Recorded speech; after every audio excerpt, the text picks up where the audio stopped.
15 soldiers were on their way to their new posting in some peaks of Himalayas.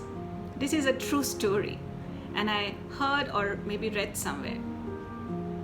It was very cold, and all of them wished they could get a hot cup of tea.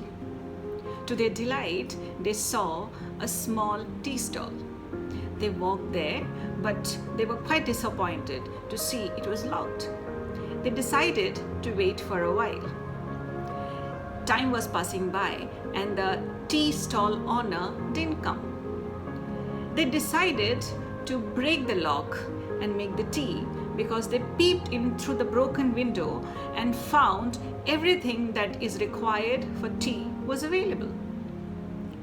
They broke open the lock, they prepared their tea, they found some cookies and biscuits, they had it, they rested, and they got ready for their trip. While leaving, being human, and they were soldiers, they decided to pay. They kept 2,000 rupees under the sugar jar, and they left. After 3 months of their posting, they were on their way back, and they crossed the same tea stall. They decided to stop by and talk to the tea stall owner. They had their tea, and the conversation started. They noticed the owner was very humble and kind person. After every two statement, he will praise the Lord.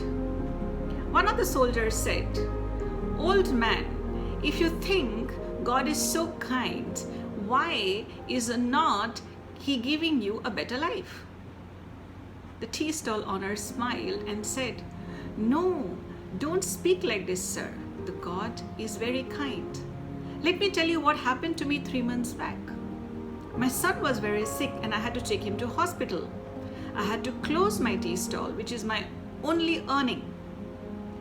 I didn't have enough money. I was very disappointed, and I was praying to God to show me a way for the treatment money.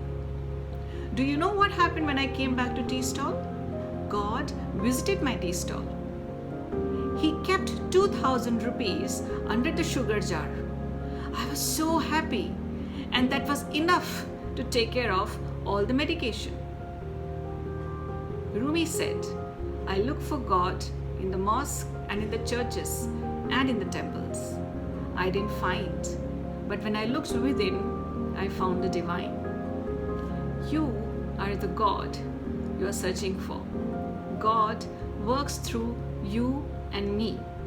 Let's keep the God alive. Let's keep the faith alive. Let's live the life like St. Francis' prayer. Let me be the channel of your peace. Educate, to equip, to empower, and tune into abundance. You can do it."